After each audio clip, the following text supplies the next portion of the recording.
Welcome back to our channel, guys. Today is an absolutely beautiful day to unpack all the wild and crazy drama happening right now in Fairmont Crest.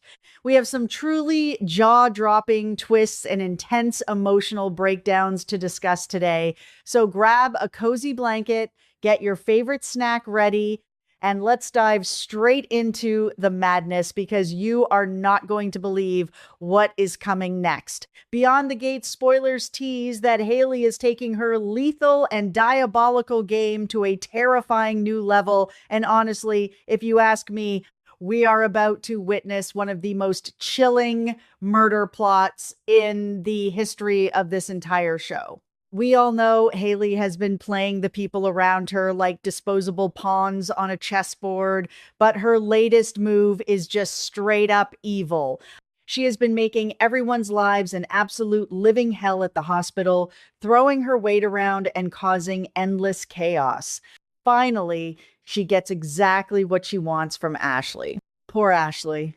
You can just imagine the sheer exhaustion and frustration on Ashley's face as she reluctantly processes the discharge paperwork for Bill. Ashley just wants peace and quiet on her floor, but by giving in and letting Bill go home with Haley, she is unwittingly handing him a direct death sentence. Once Haley gets Bill out of those hospital doors and away from the prying eyes of the medical staff, she wastes zero time putting the next phase of her horrific plan into motion. She immediately seeks out Randy in the shadows, and guys, the demands she makes during this secret meeting will make your blood run cold. She doesn't just want the regular toxin anymore. She specifically asks Randy for a new, highly potent poison that will induce rapid shortness of breath. She essentially wants a substance that will suffocate Bill, speeding up his demise in the most agonizing way possible. The sheer cruelty of a woman wanting to watch her husband desperately gasp for air, all just to secure a $10 million life insurance payout, is completely mind boggling. I mean, how can someone be this heartless? And while Haley is orchestrating this Grim Reaper agenda with Randy, she is simultaneously breathing down Naomi's neck. She is relentlessly pressuring Naomi at the law firm, trying to assert her dominance and keep everyone off balance. At the exact same time, she continues to hustle Bill, feeding him lies and manipulating his vulnerable state so he truly believes she is his devoted, loving wife. It is a terrifying masterclass in psychological manipulation, and I am genuinely terrified for Bill because he has no idea that the woman sleeping next to him is actively plotting his painful execution.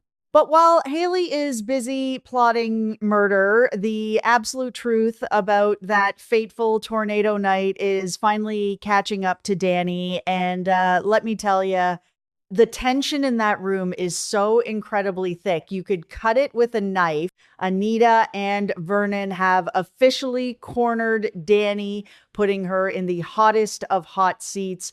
We all know Vernon and Anita do not play around when it comes to protecting their family, and they have been incredibly suspicious of Danny's lingering toxic attachment to Bill for a very long time. During this intense interrogation, the pressure simply becomes too much for Danny to handle. The walls are rapidly closing in on Danny, and those deeply buried, shameful secrets from the night the tornado ripped through the town are on the verge of being completely and totally exposed. I am talking about the explosive revelation that Danny actually had sex with someone else that night. We all know it was Bill in that dark elevator while the world was practically ending outside. And the sheer unadulterated panic in Danny's eyes as her parents systematically strip away her lies is palpable. You have to wonder how Anita and Vernon are going to react when they realize their daughter threw away her morals and her vows to sleep with her toxic ex-husband, all while her current husband was out there braving the storm. If you ask me, Danny brought this entirely on herself. But watching her squirm under her parents' relentless, rapid-fire questioning is pure, unadulterated television drama.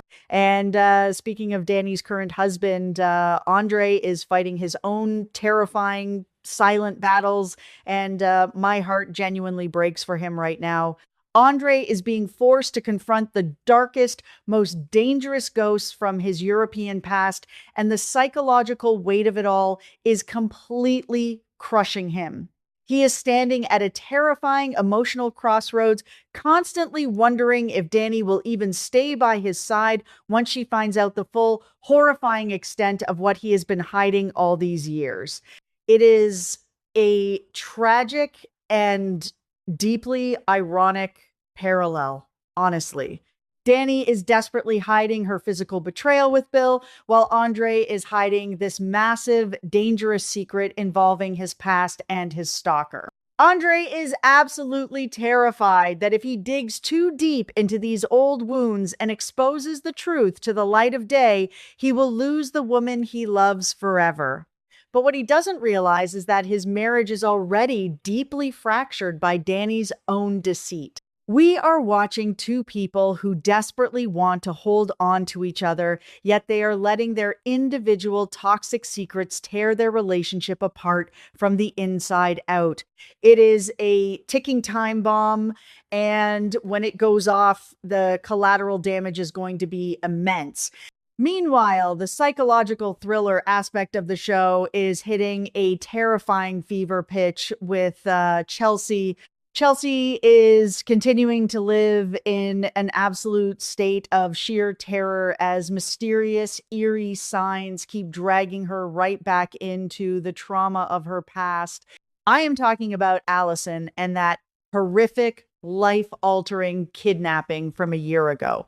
Chelsea is receiving these terrifying silent phone calls, and she is spiraling into a state of panic, completely unable to figure out if this is just some cruel coincidence or if someone is intentionally targeting her again. The fear in Chelsea is so raw and visceral, you can feel it radiating through the screen. Has Allison somehow escaped custody? Is she back in town to finish what she started? Chelsea is jumping at every shadow, and her paranoia is entirely justified given what she went through. Thankfully, she is not entirely alone in this waking nightmare. Kat has stepped up in a massive, beautiful way, becoming an absolute rock for Chelsea during her darkest hours.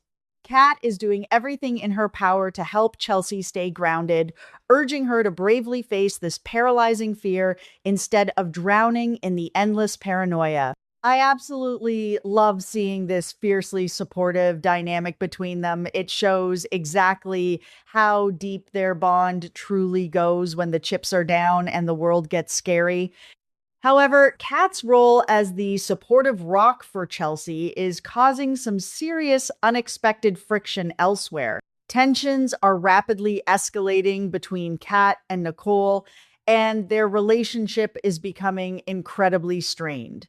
They are clashing hard over their decisions, and the usually strong mother-daughter dynamic is fracturing under the heavy pressure of everything going on in their respective lives. It is hard to watch them fight, especially when they usually have each other's backs. And if that wasn't enough emotional drama for Nicole to handle, she is about to get hit with a massive reality check from Ted.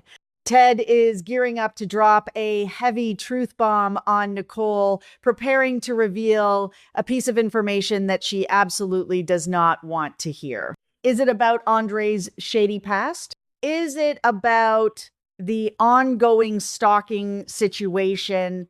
Whatever it is, Ted is clearly not holding back.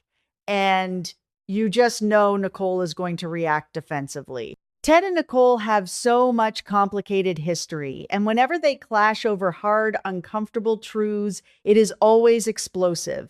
I cannot wait to see the fallout from this tense conversation because it is guaranteed to shift the dynamics of their entire family circle. Now let's pivot to the absolute mastermind of chaos currently reigning over the town, Heather. Heather is relentlessly spinning her psychological web, and she is effortlessly dragging Martin and Smitty right into the dead center of her twisted, manipulative game. She is toying with them like a cat playing with a trapped mouse, and the sheer audacity of her actions is mind blowing. She is sitting right there, controlling the narrative, pulling the strings, and the biggest, most frustrating question on all of our minds is, will Smitty finally open his eyes? Will Smitty ever realize that the very woman he is interacting with, the woman right in front of his face, is actually the ruthless impaler he has been obsessively trying to unmask for months? I mean, guys, Smitty is supposed to be this brilliant, award winning investigative journalist, but he is walking around completely blind to the monster operating right under his nose. It is maddening to watch, but also incredibly compelling. You just want to scream at the screen and tell Smitty to wake up and connect the dots before Heather destroys his entire life, his career, and everyone he loves. Over in the criminal underworld side of things, the hustle absolutely never stops. Randy is still out there doing all the dirty work, and he comes back to deliver a very intriguing, highly sensitive update to Joey. We know Randy has been tailing Heather, so whatever information he is bringing back to Joey is bound to be explosive and game changing. Joey is desperately trying to maintain his iron grip on his empire, but he has a massive, glaring blind spot, and her name is Mona. I find it absolutely hilarious and brilliant that a hardened, ruthless casino boss like Joey is being quietly and efficiently hustled by Mona. Mona is playing her own subtle game, operating entirely under the radar, and Joey has absolutely no idea he is being played for a fool.